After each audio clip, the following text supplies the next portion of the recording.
Are you hurting your growth? I don't typically give YouTube growth advice, but I do feel I can speak about what not to do because I've made these same mistakes in the past, and I've taken many YouTube growth courses that advise against these things. So today we're going to talk about 3 major mistakes new YouTubers make that can cost them views and hurt their channel growth. The main reason I want to talk about this today is because I've been noticing a lot of newer channels making these exact mistakes, and I think it's time to reiterate these things because as a viewer, I find myself getting very frustrated when I see these things happening on newer channels. Okay, the first thing is that intros are outdated. There is way too much competition and attention spans are way too short to waste time on an intro. If you have watched any YouTube growth expert, any at all, they all advise skip the intro. You have to get straight to the point. The first 30 seconds is your hook. You've got to hook them in that time. So dedicating 2 to 7 seconds to a video intro is just wasting time. And I'm going to show you here in a moment how you can tell if this is costing you views by looking in YouTube Studio. And if you already have an intro on your videos, you will see if people are skipping past those or if you are losing viewers' attention, keeping them from sticking around for the rest of the video. I once heard a YouTube expert say that video intros are actually about vanity because it's something that you enjoy, but your viewers could care less. Okay, so let's look at YouTube Studio really quick and I'll show you how to check your analytics. So we're going to go down here to the bottom and hit the analytics button. And then you'll see down here about midway your top content. Just tap on that, and then let's take a look at the top video. Now you can go look at any video that you've done in the past, but I'm just going through my most recent top performing videos to kind of show you this. So this, I believe, is our top video of all time, and it's 42,000 views. And then if you look down here on this audience retention graph, you can kind of roll through here to see about where you're losing people. So right at the 30-second mark, we're only at 43% retention. And then you can kind of see through here where it kind of goes up and down. And that gives you an idea. You can go back and study your videos and see like if you have any significant spikes or dips so that you can see what caused that and how to prevent that in future videos. You can also, you see these buttons up here, top moment and spikes and dips. There weren't any in this one, but that allows you to really jump around. So let's go look at another video. Let's look at this second one. It's had 24,000 views. It's a little bit better example. If we look at the retention graph, okay, there we go. So you can see at the 30-second mark, we're still at 74% retention on this one. So that is pretty good. It doesn't have any top moments or spikes, but it does show a dip here. So it's saying this moment is the dip. So that's something, yeah, okay, I see it too. It drops from 72% to like 64 in just a few seconds. So yeah. Okay, so then let's go look at this third one real quick. So it's had 6,600 views. And again, at the 30-second mark, it's still got 73% retention. So if you do have a video intro on your videos, go check that retention graph on most of your videos and see if people are skipping through there. You should be able to easily tell. The next mistake you might be making is that you need to get to the point. I have noticed several small channels recently that they seem to repeat themselves over and over and over again before they ever get to the actual point that they're trying to make. And that is so frustrating as a viewer. There was one guy I was watching recently. I wish I could show you guys this clip because it's the perfect example, but I wouldn't want to embarrass anybody or anything. But I was trying to watch his video and he had everything else all together. It was the picture was clear, the audio was clear, it was good. It could have been a good video, but he kept repeating. So the point of this is da da da da da da, and then today I'm gonna show you this is the point of da da da, and that's the point of da. But he never actually told you what the point was until like 5 minutes later.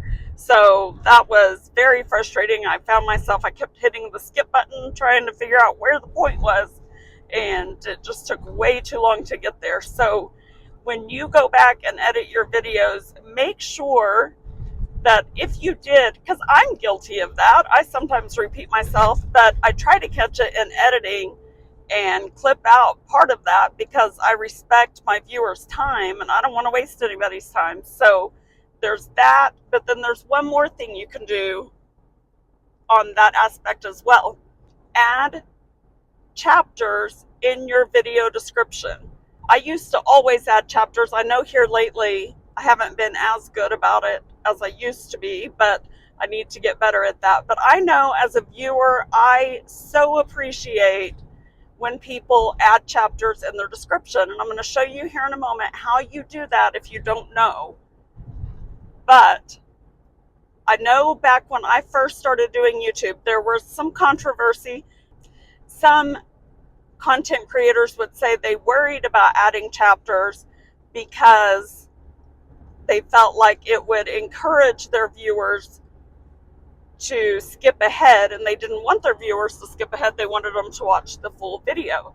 Well, that's a selfish aspect, and when you put the viewer first, that's how you're going to win. So you want to do the things that help the viewer, because when you do that, they're going to stick around a lot longer and they're going to appreciate your content a lot more. So for me, I feel like when I put chapters in, here's the thing, think about it like this.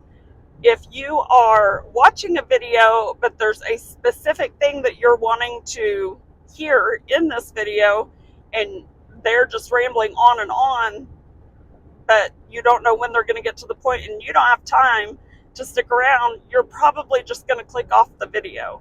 You're not going to stick around. So, and you're going to feel frustrated, and then subconsciously you're going to remember this for the next time that channel's videos pop up. And over time, you're going to stop watching their videos if you feel like they have wasted your time.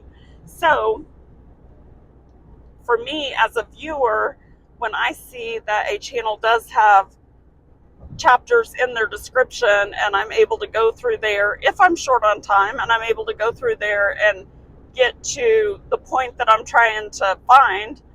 And now I don't do that every time. A lot of times I try to watch a full video, especially for content creators that I know are really working hard on their channels. I try to support everybody that I do watch and subscribe to, but it's just some of those channels that ramble on, you kind of want to know where the point is. And so if you are short on time, it's always nice to be able to skip ahead when you need to. So putting those chapters in the description, that's just something nice to do for your viewer, and your viewer will appreciate that and remember that about you. So keep that in mind. Okay, guys, I want to quickly show you how to add timestamps to your video. So what I do on my iPhone is I just pull up a notepad, and as I am editing a video, I go through and create my chapters. And all you have to do after you have created your little timestamp thing up here, then the next thing, which I've already done it here, but the next thing you need to do is just do your 0:00, just like that, and then add in whatever you want to call your first timestamp. But it's got to start with that 0:00 time, okay? It has to, but as soon as you do that, it will automatically create chapters for the rest of these. So after I finish editing this video, I will be copying and pasting this. So just like this, I just do copy, and then once I have uploaded the video, then I go into the description and I just paste it in there, and then it will turn these into chapters. So if you didn't know that, now you do. So the third and final mistake that new YouTubers make that we're going to talk about today is that they forget that your channel is about your viewer. It's not about you. So the most important thing to remember, and this applies to life in general, is that nobody cares how much you know until they know how much you care.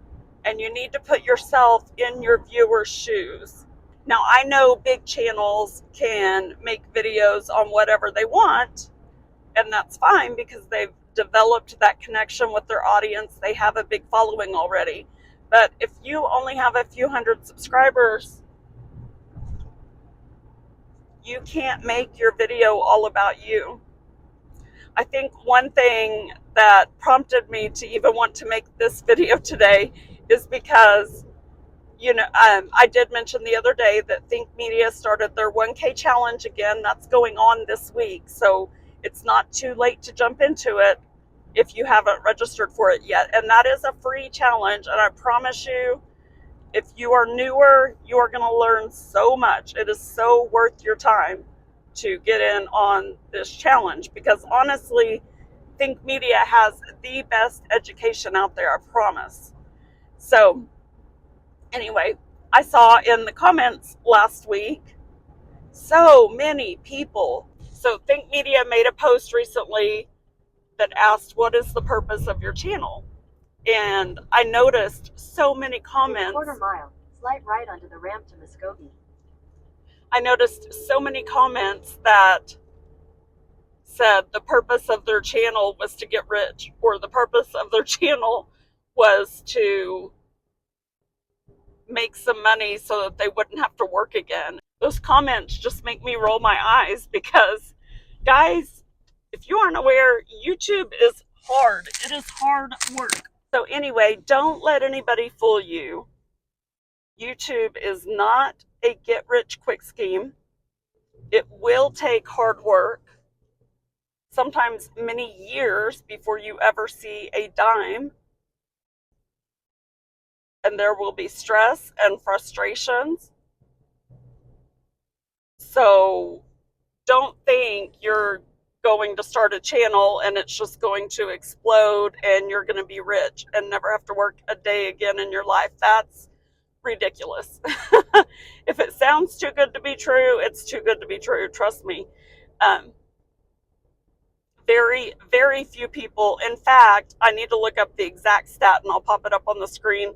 But I think the most recent stat that I heard was that 3% of all the YouTube channels out there, 3% actually ever make it to monetization, to just basic level monetization.